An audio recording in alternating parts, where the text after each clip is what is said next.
Morning बच्चों। पिछली class में हम कथाक्रम संयोजन के बारे में पढ़ रहे थे। उसकी कुछ कथाएं हम कर भी चुके थे, उनका अध्ययन भी कर चुके थे। उसी टॉपिक को आगे बढ़ाते हुए आज भी आपके सामने दो कहानियों के बारे में आपको बताएंगे, जिसके द्वारा आप कहानियों को क्रम से जमाना अवश्य ही सीख जाएंगे। जैसा कि मैंने आपको पहले भी बताया था कि जब तक आपको इन कहानियों के वाक्यों का हिंदी अर्थ नहीं आएगा, तब तक आप इन कहानियों को क्रम से नहीं जमा सकते हैं। आज हम दो और कहानी आपके सामने बताए हैं। इसमें फर्स्ट नंबर पे जो कहानी लिखी हुई है वो है धूर्त वानर, धूर्त बंदर, यानी कि मूर्ख बंदर की एक कहानी है। इस कहानी में बताया गया है कि एक बंदर किसी पेड़ के नीचे रहता था और उस पेड़ के ऊपर बहुत सारे पक्षी रहते थे।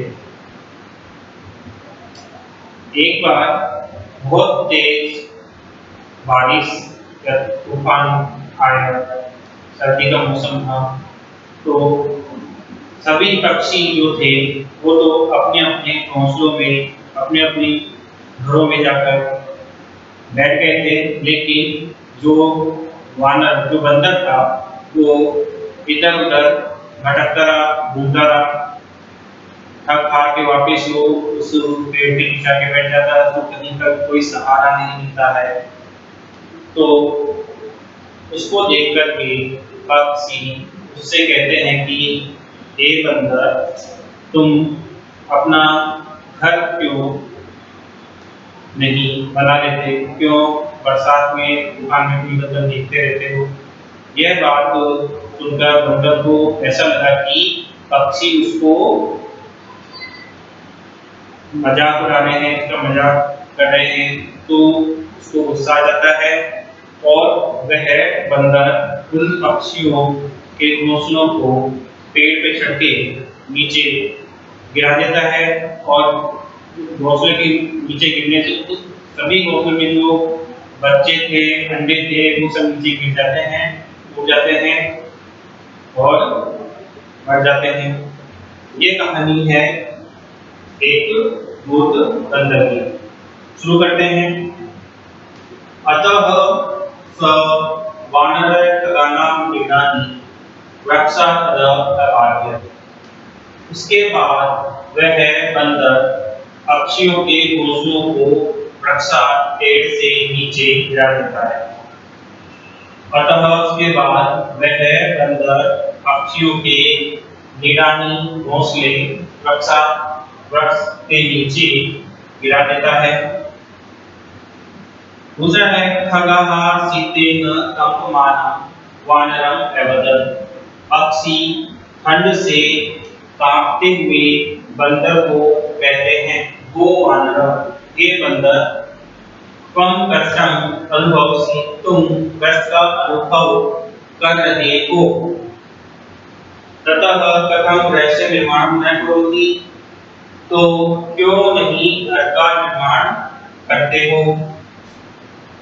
वानर एक तत्ववचनम श्रुत्वा, श्रु धातु है, तत्वा प्रत्यय है, श्रुत्वा अचिंत्यत, भूतकाल का है, ये चिन्ह धातु है, भूतकाल का अर्थ है वचन कहो एति शुद्रा, शुद्रा मतलब छोटे, शुद्र का मतलब होता है छोटे। खगा पक्षी मां गति मेरी निंदा कर रहे हैं।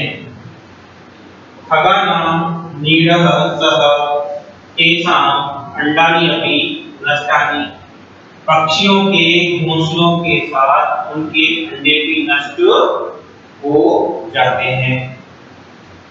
एकदा महती वृष्टि अभवत्। एक बार बहुत जोर से सूखा वृष्टि हुई अर्थात बारिश हुई। स वानरः जलेन अतीव आर्द्र। वह बंदर जल से बहुत ज्यादा आर्द्र में भीग गया था। कंपित अभवत् वह कांप रहा था। तस्मिन् वृक्षतले कश्चित् वानरः निवसति स्म। किसी पेड़ के नीचे कोई बंदर रहता था। इस प्रकार से ये हमारी कहानी का सारांश था। अब इसको हम क्रम से जमाते हैं। तो देखते हैं इसमें प्रश्न नंबर पे क्या कौन सा वाक्य आएगा। देखते हैं इसमें। इसके बाद बंदर पक्षियों के घोंसलों को पेड़ से चिल्लाता है। ये क्रम के अंदर नहीं है। पक्षी ठंड से कांपते बंदर को बोलते हैं, ये फर्स्ट क्रमांक में नहीं आएगा अपने। वानर इधर वतन सुतवा जिनमें बंदर ये वतन सुतकर सोचने लगा कि ये पक्षी मेरा मजाक उड़ा रहे हैं, मेरी निंदा कर रहे हैं। खगाना नीला सर ऐसा मंडारी विनष्टानी पक्षियों के घोंसलों के साथ उसके उनके अंडे भी नष्ट हो जाने भी नहीं आएगा। एकदा महती वृष्टि अभवत्। एक बार जोर से बारिश हुई। वह बंदर जल से पूर्ण रूप से भीग गया था और ये भी नहीं आएगा। कस्मिन् वृक्षतले कश्चित् वानरः निवसति स्म। जैसा कि मैं पिछली जो 2 या 3 क्लासें हुई है कथाक्रम की, उसमें मैंने आपको बताया था कि कस्मिन् कदाचित् एकदा पुरा प्राचीन काले एकः, इस तरह के जो भी शब्द आते हैं उनसे हम कहानियों को शुरुआत कर सकते हैं। और कहानियों को शुरू करने के लिए सबसे पहले हमें जो क्रम से नहीं दिए हुए उन सभी वाक्यों को हम क्रम से हिंदी में जमाएंगे। जब जमाने के बाद में हमको पता चल जाएगा कि कौन सा वाक्य पहले नंबर पे आना चाहिए। तो इसकी हमने हिंदी कर ली है और देखी है कि फर्स्ट वाक्य कौन सा है। तो फर्स्ट वाक्य आ रहा है कस्मिन् वृक्षतले कश्चित् वानरः निवसति स्म। किसी पेड़ के नीचे कोई बंदर रहता था। निवसति स्म रहता था। तो हमारा पहला जो वाक्य होगा उसका क्रमांक संख्या क्या है? 6। पहले वाक्य का क्रमांक संख्या है 6, अर्थात किसी पेड़ के नीचे कोई बंदर रहता था। ये हमारा पहला वाक्य है। दूसरा हमारा वाक्य होगा,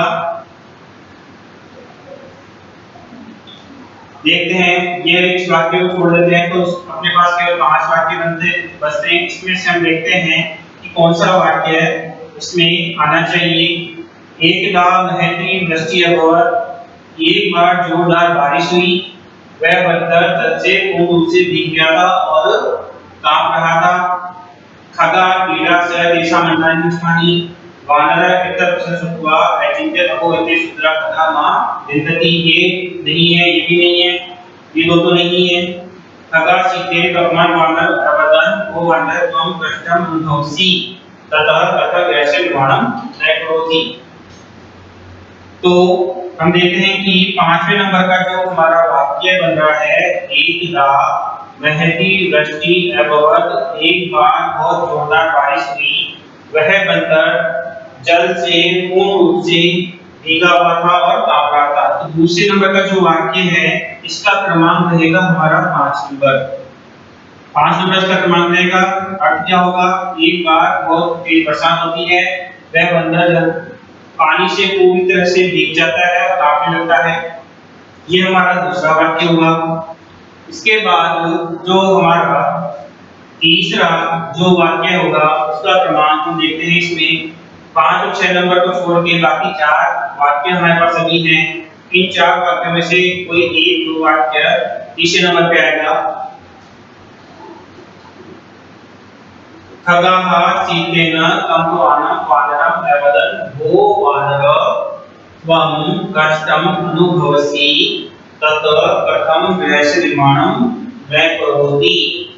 तो जैसा कि हमने देखा है कि कहानी हमारी शुरू हुई, किसी पेड़ के नीचे एक बंदर रहता था। उसके बाद में जो वाक्य आया, एक बार जोरदार बरसात हुई, वह बंदर जल से पूरी तरह से भीग गया था। जब वह बंदर पूरी तरह से भीग गया था तो पक्षी ये सब देख रहे थे, तो पक्षी इसको कहते हैं, तो पक्षी को कहता है, कौन से वाक्य में, हमारे दूसरे नंबर वाक्य में, हगा शीतल कंबल वानर पैदल, पक्षी ठंड से कांपते हुए बंदर को बोलते हैं। तो ये हमारा तीसरा वाक्य होगा, हगा शीतेन कंपमानं वानरं पैदल, भो वानर त्वं कष्टम् अनुभवसि ततः कथं क्लेशस्य निर्माणं न करोति। पक्षी ठंड से कांपते हुए बंदर को बोलते हैं, वो वानर, हे बंदर, संबोधन को लगा हुआ है, तो ये कौन सा हो गया, संबोधन हो गया, संबोधन का अर्थ हो गया, कौन सा हो गया, संबोधन। वो वानर, हे बंदर, और इसका होता है हे, वो का हो गया हे बंदर, तुम कष्टम कष्ट, अनुभवसी अनुभव कर रहे हो। और यहाँ पे अनु उपसर्ग है और भव यहाँ पे धातु है, तो अनुभवसी हो गया। कष्ट का अनुभव कर रहे हो तो क्यों नहीं घर का निर्माण क्यों नहीं कर लेते, तो तुम घर का निर्माण क्यों नहीं कर लेते, यानी कि पक्षी उसको बोल रहे हैं बंदर को कि तुम कष्ट का अनुभव कर रहे हो तो अपना घर क्यों नहीं बना लेते हो। ये हमारा तीसरे नंबर का वाक्य होगा और इसका क्रमांक रहेगा 2 नंबर का। अगला जो हमारा चौथे नंबर का जो वाक्य है, इसका क्रमांक देखते हैं। 2 वाक्य हमने ले लिए, 3 वाक्य ले लिए, अब हमारे पास में 3 वाक्य बचे हैं, 1 नंबर, 3 नंबर और 4 नंबर। तो जब पक्षियों ने उसको ऐसा कहा कि आप घर क्यों नहीं बना लेते हो, तो उस बंदर को क्रोध आ जाता है। तो वो वाक्य कौन सा है, 3 नंबर में, वानर एतत् वचनम श्रुत्वा अचिंत्यत, बंदर यह वचन सुनकर के सोचने लगता है, अरे ये छोटे पक्षी मेरी निंदा कर रहे हैं। तो ये हमारे चौथे नंबर का वाक्य हुआ और इसका क्रम संख्या क्या रहा, 3 नंबर। चौथे नंबर का वाक्य है, क्रम संख्या है 3 नंबर। अगला जो 5वें नंबर का जो हमारा वाक्य है वो देखते हैं। अब हमारे पास केवल 2 ही बचे हैं, एक फर्स्ट नंबर और एक 4 नंबर। इन दोनों में से कोई एक 5वें नंबर पे आएगा। जब पक्षियों ने उसकी निंदा उसके लिए कहा तो बंदर को ऐसा है कि निंदा कर रहे हैं, तो वह क्या करता है बंदर, अतः स वानर खगानाम नीलानि प्रसादय वाक्य। उसके बाद जब पक्षी की निंदा को सुनकर बंदर को क्रोध आ जाता है, तो उसके बाद वह बंदर पक्षियों के घोंसलों को पेड़ से नीचे गिरा देता है। तो ये हमारे 5वें नंबर का वाक्य हुआ और इसका क्रमांक संख्या है 1। 5वें नंबर का वाक्य है और क्रमांक संख्या है 1। अगला जो लास्ट हमारा वाक्य बचा है 4 नंबर, तो ये हमारे आ जाएगा 6 नंबर पे और इसका क्रमांक क्या रहेगा, 4 नंबर। तो 6 नंबर एक 4 नंबर खगनाम नीला सह केसा मंडाली नष्टानी, पक्षियों के घोंसलों के साथ उनके अंडे भी नष्ट हो जाते हैं। इस प्रकार से ये हमारी कहानी है धूर्त बंदर की, वो कंप्लीट होती है। एक बार इसको वापस फर्स्ट से लेकर 6 वाक्यों को रिपीट करते हैं। पहले नंबर का वाक्य है हमारा, किसी पेड़ के नीचे कोई बंदर रहता था। एक बार बहुत तेज बारिश हुई, वह बंदर जल से पूर्ण रूप से भीग गया था और कांप रहा था। पक्षी ठंड से कांपते हुए बंदर को कहते हैं कि हे बंदर, तुम कष्ट का अनुभव कर रहे हो तो क्यों नहीं घर का निर्माण कर लेते हो। इसके बाद हमारा चौथा नंबर का वाक्य आएगा, वानर एतत् वचनं श्रुत्वा अचिंत्यत अहो एते शूद्रा भगवान नदी, बंदर यह वचन सुनकर सोचता है कि ये पक्षी छोटे पक्षी मेरी निंदा कर रहे हैं। उसके बाद वह बंदर उन सभी पक्षियों के घोंसलों को पेड़ से नीचे गिरा देता है और घोंसलों को नीचे गिरने से उनके अंडे भी घोंसलों के साथ उसके अंडे भी नष्ट हो जाते हैं। इस प्रकार से ये हमारी पहली जो कहानी है धूर्त वानर आज की वो समाप्त होती है।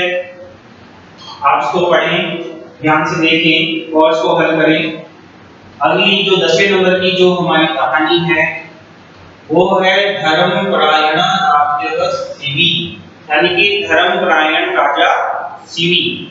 राजा शिव की कहानी वैसे तो आप लोगों ने सुन रखी होगी, फिर भी एक बार मैं आपको उसका सारांश बता देता हूँ। ये कहानी ऐसे राजा की है जो बहुत ही धर्म कर्म यज्ञ इत्यादि कार्य करता था, जिससे उसकी प्रसिद्धि चारों तरफ फैली हुई थी। जब उसकी प्रसिद्धि चारों तरफ फैल गई थी तो इंद्र ने सोचा कि ये मुझसे भी बढ़कर हो गए हैं, क्योंकि इनका नाम पूरे संसार में सब ले रहे हैं, सब पृथ्वी पर सभी लोग इनका नाम लेते हैं, तो क्यों नहीं मैं इनकी धर्मपरायणता की परीक्षा लूं। ऐसा कहकर वह अग्निदेव के साथ मिलकर उनकी परीक्षा लेने के लिए बाज और कबूतर के रूप में वेश बदलकर राजा शिव के पास पहुंच जाते हैं। वहां जाकर कपोत और अग्निदेव जो कबूतर बने हुए थे वो कहते हैं कि हे राजन, ये बाज मुझे खाना चाहता है, कृपया मेरी रक्षा करें। तो राजा शिवी शरण में आए हुए उस कबूतर की रक्षा के लिए उसको वचन देते हैं कि मैं तुम्हारी रक्षा करूंगा। तो राजा शिवी कहते हैं कि तुम इस पक्षी को छोड़ दो, इसके बजाय तुम मेरा मांस खा सकते हो। एक तरफ बाज और एक तरफ राजा शिवी, तो उनका पलड़ा राजा शिवी का भारी था। वो बाज को खाने के लिए अपने शरीर में से एक मांस का टुकड़ा निकालकर उस तराजू में रख देते हैं और वह तराजू हमेशा भारी रहती है। इसको देखकर इंद्रदेव सोचते हैं कि सच में राजा शिव बहुत ही धर्मपरायणी, अच्छे कर्म यज्ञ इत्यादि करने वाले, शरण में आए हुए लोगों की रक्षा करने वाले राजा हैं। तो देखते हैं इस कहानी को।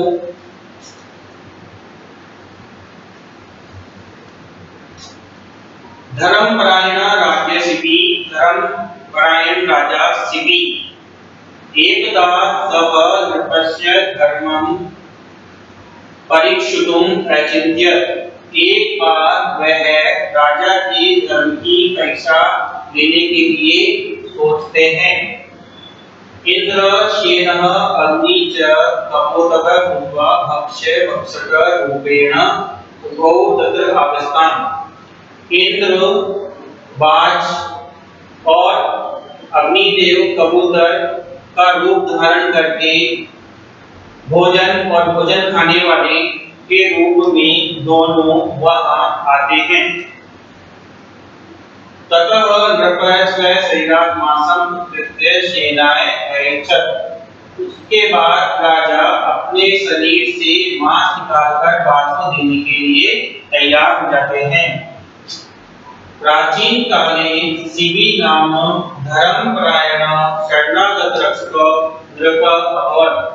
प्राचीन समय में शिवी नाम के धर्मपरायण और शरण में आने वाले की रक्षा करने वाले राजा हुए थे। कपोते नृप प्रार्थयत प्रभु शेन मा हर्तुं चति। कबूतर राजा से प्रार्थना करता है, हे प्रभु, ये बाज मुझे खाने की इच्छा कर रहा है।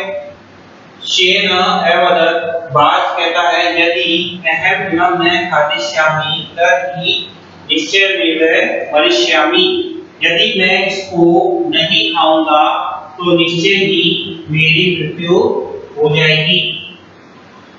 तो इस प्रकार से ये सारा था। अब हम इसको क्रम से बनाते हैं, देखते हैं कि फर्स्ट नंबर पे कौन सा वाक्य आएगा। एकदा से नंबर से धर्म परीक्षण नचिकेत ये भी नहीं आएगा। इंद्र सेन अग्नि कपोत भूत्वा पक्ष पक्षक ये वाक्य भी फर्स्ट नंबर पे नहीं है। ततः नृपय स्वयं मासम ये भी फर्स्ट नंबर पे कहानी शुरुआत में नहीं ले सकते हम इसको। प्राचीन काले शिवी नाम धर्म परायण शरणागत कर हवन। प्राचीन काल में यानी कि प्राचीन समय में शिवी नाम के धर्म परायण शरण में आने वाले की रक्षा करने में राजा हुए। जैसा कि मैंने आपको बताया कि पूरा प्राचीन काले एकदा एकस्मिन् एकस्मिंश्चित् एकः इस तरह के जो भी शब्द आते हैं वो कहानी की शुरुआत के लिए आते हैं। तो यहाँ पे आ गया फर्स्ट नंबर का हमारा वाक्य है प्राचीन काले शिवी नाम धर्म परायण शरणागत कर सके। और प्राचीन समय में शिवी नाम के धर्म परायण शरण में रक्षा करने वाले राजा हुई। ये हमारा फर्स्ट वाक्य है और उसका क्रमांक संख्या है 4। दूसरा हमारा जो वाक्य होगा एकदा स नृपस्य धर्मं परीक्षितुम् अचिन्त्य। एक बार वह राजा के धर्म की परीक्षा के लिए परीक्षितुम्, अब यहाँ पे कौन सा प्रत्यय आ गया? तुम प्रत्यय आ गया। जो मैंने प्रत्यय के भाग में पढ़ाया था तुम प्रत्यय परीक्षु प्लस तुम परीक्षितुम् परीक्षा के लिए सोचने लगे। तो ये हमारा दूसरा वाक्य होगा और इसका क्रमांक रहेगा 1। दूसरा हमारा वाक्य है क्रमांक संख्या है 1 कि एक बार वह राजा के धर्म की परीक्षा के लिए सोचने लगे। इसके बाद इंद्र सेन अग्नि च कपोतः भूत्वा भक्ष्य भक्षक रूपेण उभौ तत्र आगस्ता। इंद्र बाज और अग्निदेव कबूतर का वेश बना करके होकर के भोजन और भोजन खाने वाले के रूप में दोनों वहां आ जाते हैं। ये हमारा जो तीसरा वाक्य है इसका क्रमांक है 2। तीसरे नंबर का वाक्य है इसका क्रमांक क्या रहेगा? 2। पहले नंबर का था प्राचीन काल में शिवी नाम के राजा रहते थे। दूसरा है एक दिन राजा की परीक्षा के लिए वे सोचते हैं। तीसरा इंद्रबाज और अग्निदेव कबूतर का वेश बना करके वहां पहुंच जाते हैं। अगला जो हमारा चौथे नंबर का जो क्रमांक है देखते हैं कि क्या है इसमें।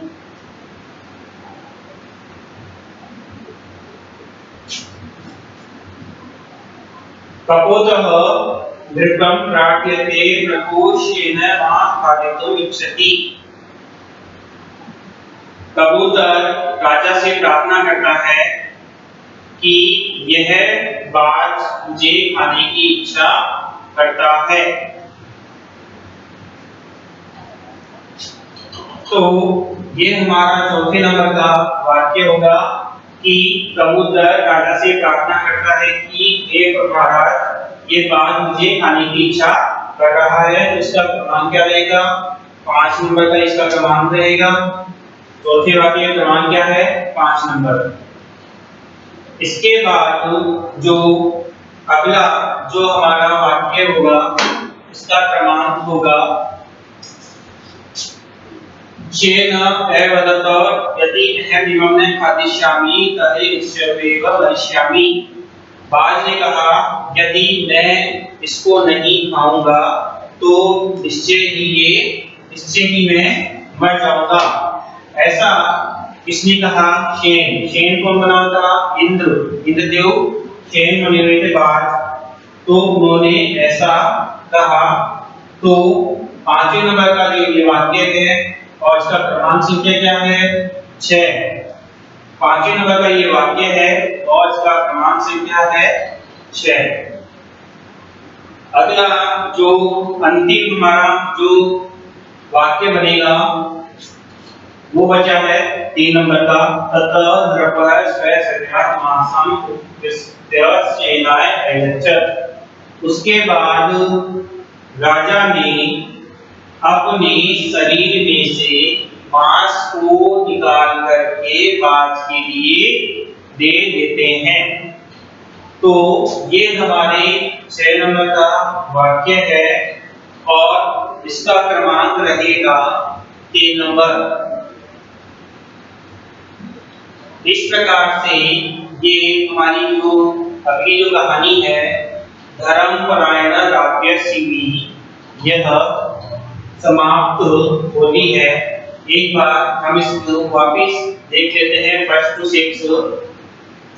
फर्स्ट हमारा जो वाक्य है उसका क्रमांक हमने रखा है 4। तो 4 नंबर का जो क्रमांक है वह प्राचीन काले शिवी नाम धर्मपरायण शरणागत रसद नृपः अभवत्। प्राचीन समय में शिवी नाम के धर्मपरायण शरण में आए हुए की रक्षा करने वाले राजा हुए अभवत्। यहाँ पे धातु है भू, कौन सी धातु है? भू धातु है और भूतकाल के अर्थ में आती है अभवत्, भूतकाल के अर्थ में अभवत्। इसके बाद दूसरा जो हमारा वाक्य है उसका क्रमांक हमने रखा है 1। एकदा सः नृपस्य धर्मं परीक्षितुम् अचिन्त्य। एकदा, जैसा कि मैंने अव्यय को पढ़ाए थे, इस अव्यय में एकदा भी आ अर्थात ये एकदा अव्यय पद है। सह नृपस्य धर्मं परीक्षितुम्, और इसमें गुण प्रत्यय बता चुका हूं। इसमें चिंत धातु है और ये भी भूतकाल का है। एकदा वह राजा के धर्म की परीक्षा के लिए सोचते हैं। यह हमारा दूसरे नंबर का वाक्य है। इसके बाद तीसरे नंबर का जो हमारा वाक्य है इसका क्रमांक हमने रखा है 2। इंद्र सेनः अग्नि च कपोत भूत्वा दक्ष भक्षक रूपेण बहु तत्र आगस्ताम्। इंद्र बाज और अग्निदेव कबूतर का वेश धारण करके भक्षक के रूप में दोनों वहां आ जाते हैं। अब यहाँ पे तत्र जो शब्द आया है यह भी क्या है? एक वाक्य है। इंद्र और अग्निदेव कबूतर और बाज बनकर उनके सामने आ जाते हैं। अगला जो हमारा वाक्य है 4 नंबर का, इसका क्रमांक रखा है हमने 5। कपोतः नृपं प्रार्थयते प्रकोष्ठेन मां खादितुम् इच्छति। कबूतर राजा से प्रार्थना करता है कि हे महाराज शेन मां खादितुम् इच्छति। यह बात मुझे खाने की इच्छा कर रहा है। यहाँ पे खादितुम् है, खादितुम् में धातु कौन सी आ गई? खाद धातु है और इसमें प्रत्यय कौन सा आएगा? तुमुन प्रत्यय है। खाद धातु है और तुमुन प्रत्यय है तो खादितुम् बना। अगला जो हमारा वाक्य है 5 नंबर का, उसका क्रमांक रखा है हमने 6। शेन अवदत् यदि अहं इमं न खादिष्यामि तर्हि निश्चयेन करिष्यामि। बाज ने कहा, अवदत् ये भी भूतकाल का है, वदत् है। यदि मैं इसको नहीं खाऊंगा, खादिष्यामि भविष्य काल का अर्थ है, भविष्य काल आता है, खाद धातु है और भविष्य काल का उत्तम पुरुष का बहुवचन एकवचन खादिष्यामि। तर्हि तो एक अव्यय पद है। निश्चयमेव निश्चयम एव, एव इसके अंदर अव्यय पद आ गया है। निश्चय ही अव्यय में मैंने बताया था एव का अर्थ ही होता है निश्चय ही मैं मर जाऊंगा। अगला और अंतिम जो हमारा वाक्य है 6 नंबर का, इसका क्रमांक है 3। ततः नृपः स्वसर्यात्मासं उत्कृत्य सेनाय अयच्छत्। उसके बाद राजा अपने शरीर से मांस को निकाल करके उत्कृत्य, अब यहाँ पे उद प्लस 3 प्लस दिया प्रत्यय कौन सा प्रत्यय है? उद उपसर्ग आ जाएगा इसके अंदर, त्रि धातु है और ण्यप प्रत्यय है, क्योंकि ण्यप प्रत्यय और लप प्रत्यय के पहले क्या आता है? उपसर्ग आता है और उसके बाद में त्रि धातु है और उसके बाद में ल्यप, यानी कि जहां पे भी ल्यप प्रत्यय आएगा उसके शुरू में धातु से पहले क्या आता है? उपसर्ग आता है। जैसा कि मैंने प्रत्यय जब बताए थे उस समय आपको बताया था कि ल्यप प्रत्यय जब हम करेंगे तो धातु से पहले क्या लगेगा? उपसर्ग। तो इसी प्रकार यहाँ पे उद उपसर्ग है, त्रि धातु है ल्यप प्रत्यय। उद प्रत्यय से नारियल अक्षर मांस को निकाल करके बाज के लिए दे देता है। इस प्रकार से आज ये कथाक्रम का जो टॉपिक था वो आज ही पर समाप्त होता है। अगली क्लास में हम नए टॉपिक के साथ में आपके सामने होंगे। जैसा कि आपको बता चुका हूं कि संस्कृत व्याकरण में रचनात्मक कार्य चल रहा है। रचनात्मक कार्य में भी कथाक्रम संयोजन ये पूरा हो चुका है। इसकी 10 कहानियां मैंने आपको बता दी हैं। इन 10 कहानियों को आप लिखें, समझें और अपने अनुसार किसी भी कहानी को आप क्रम से जमाने की कोशिश करें। इससे संबंधित आपको कोई भी प्रकार या किसी भी प्रकार की कोई समस्या हो तो आप मुझसे संपर्क कर सकते हैं। हम आपकी जो भी समस्या होगी उसको हम तुरंत ही आपको बताएंगे, इसको हल करेंगे, तो आप उनको समझें और इसको जानें। धन्यवाद।